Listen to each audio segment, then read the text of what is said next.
Sincerely yours, Lucifer, by Anton EIne. My name is Lucifer, and I am an angel. A fallen angel, to be precise. I am that same fallen angel who was glorified and condemned by countless generations of your ancestors. They worshipped me and they spoke my name when cursing their enemies. Tales about me and my fall have passed through millennia, turning more and more into fiction and lies, distorted to the extent that nothing true has remained in what you know of me now. I feel I have to tell you the truth so that you can decide for yourselves whether I am worthy of your respect or your contempt. I expect neither your love nor your gratitude, though I deserve each and in full measure.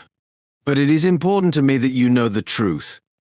Knowledge is light, while I am Lucifer, and my name means light bringer. Since the very moment of my fall, I have lived among you, bringing you light. No, I do not live downstairs, as is commonly thought in your religious subculture, but among you. I live next door. But I am getting ahead of myself. I should have begun by telling you that my fall was voluntary. I was not banished from heaven, but I rejected my angelic nature myself and forfeited God's grace in order to live with you like an ordinary mortal. Or rather, like an ordinary immortal. It was no protest, act of disobedience, or my ego speaking. It was the price I had to pay, it was my ransom. Actually, no, it was still in defiance of God's will. He just did not care about you. But I did.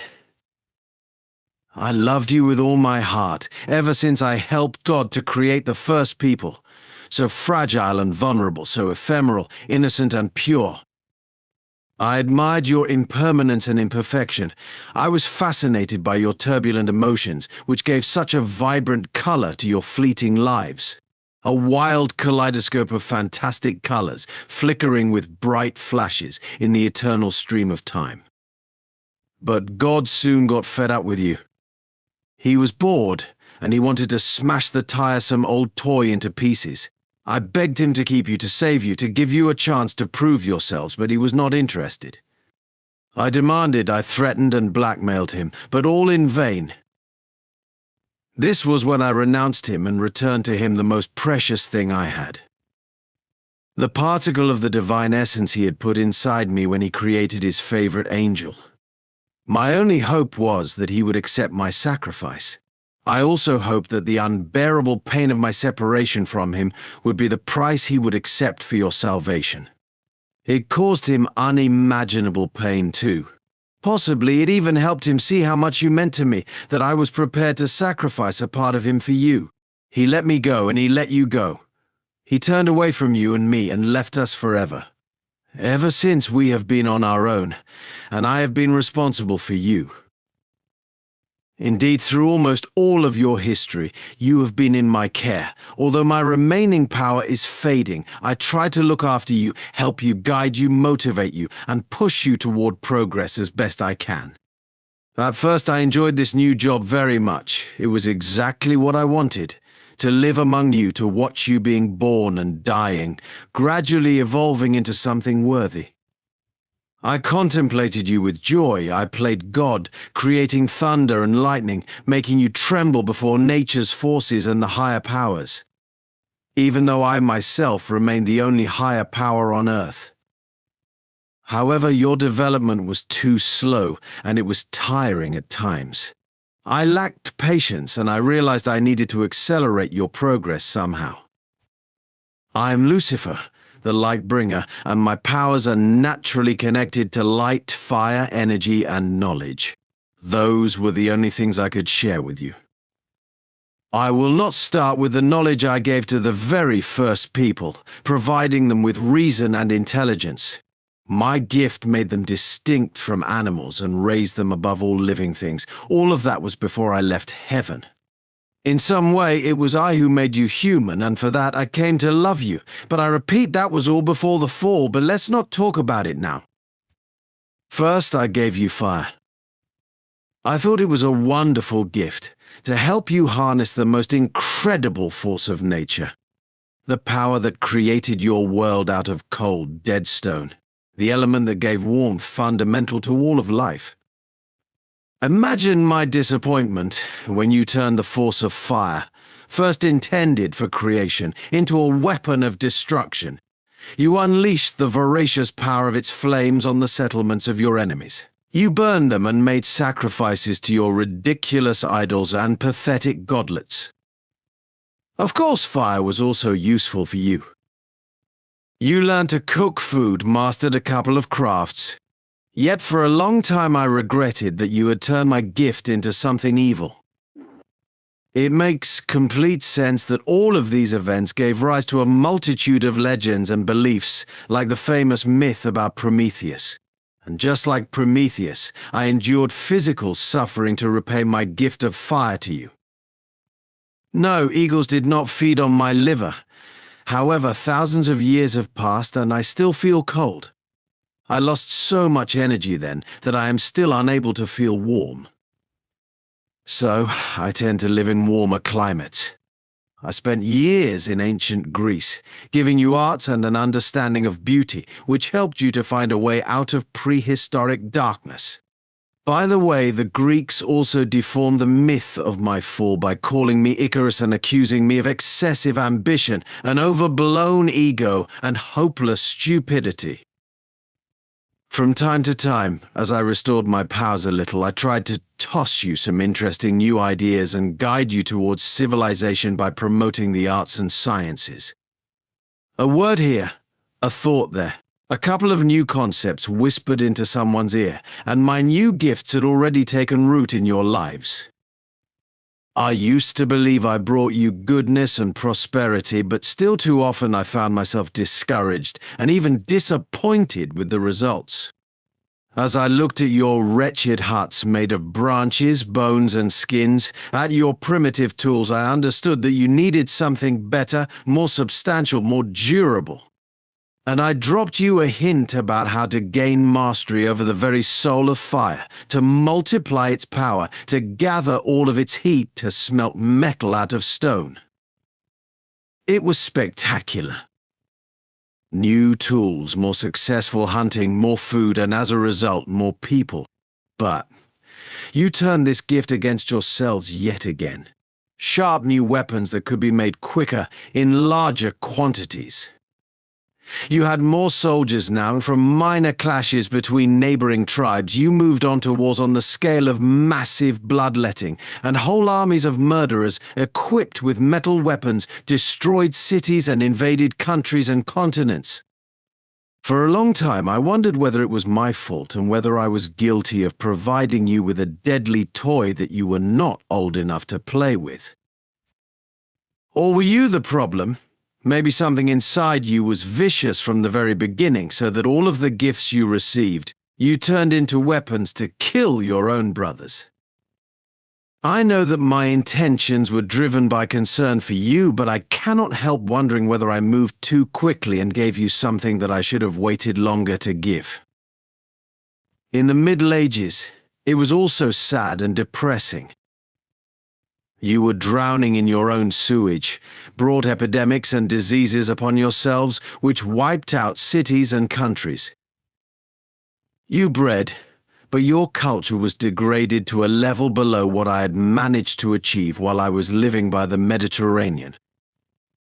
I realized that it was time for me to go back to where I was last able to achieve progress. I settled in Italy, where my assistants helped many painters, sculptors, architects, and scientists to push back the Dark Ages and open the road to enlightenment. You rightly call that period the Renaissance, because that was when I brought arts and sciences back to life in a place where I had succeeded once before. But it would also be fair to note that this was the period when you turned your back on me forever.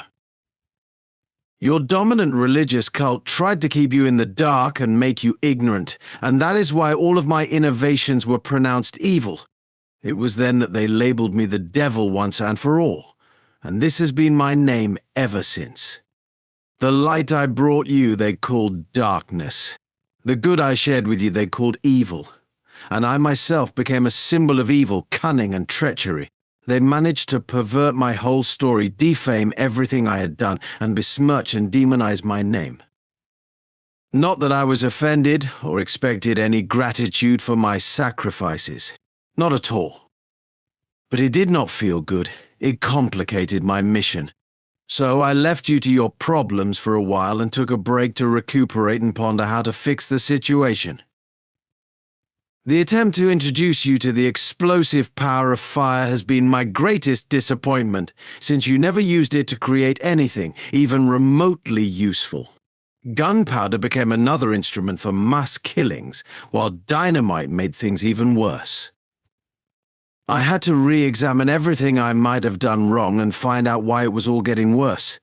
Your progress was evident, but your desire to kill your own kind was growing disproportionately.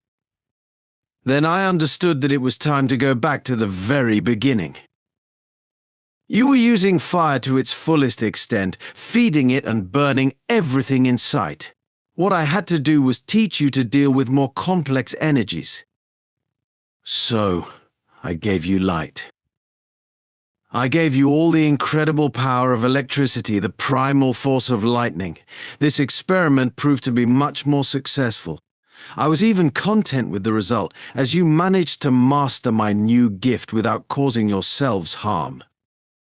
You introduced electricity into your homes, lighting them with a safer type of energy.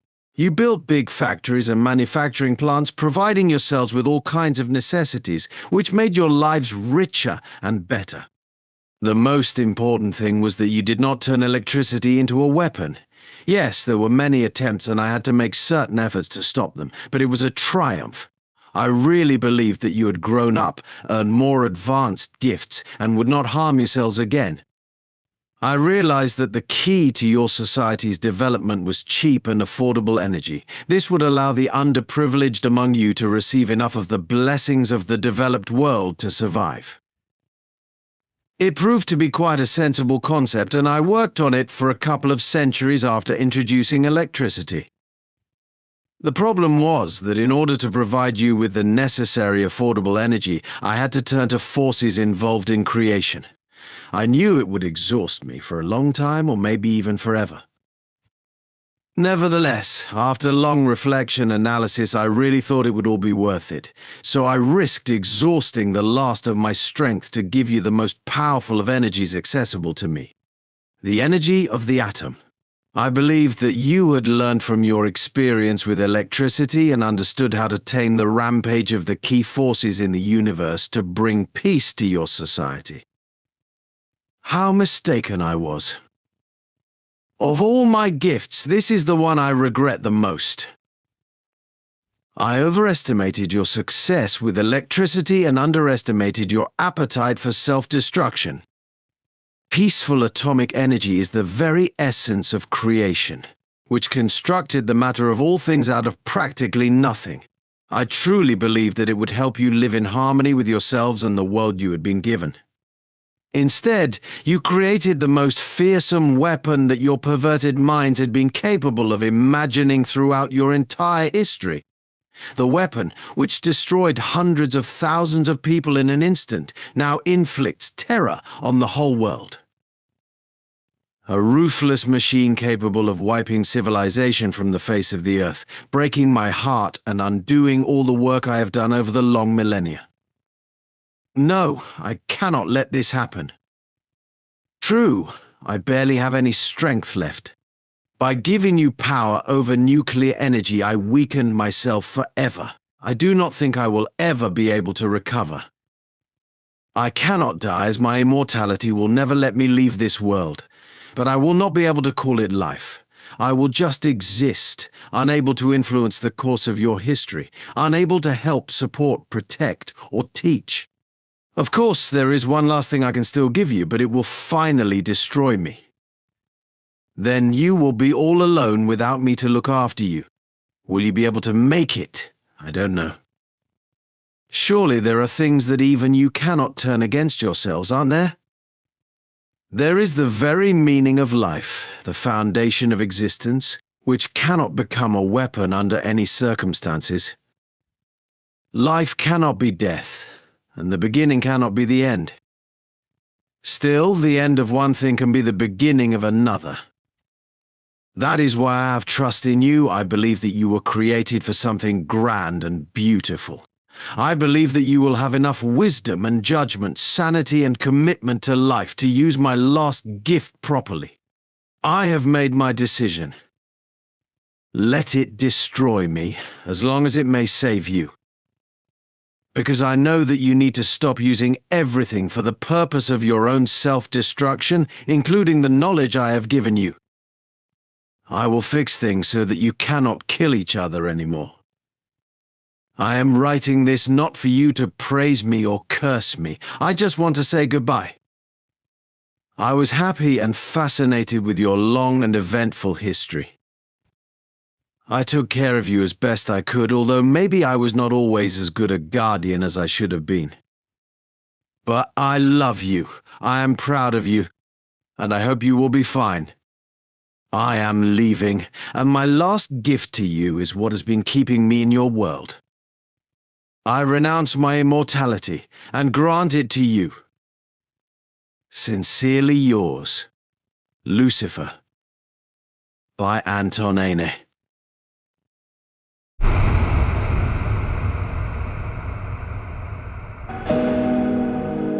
The Fantastic Worlds of Anton EIne. Like this video and subscribe to the channel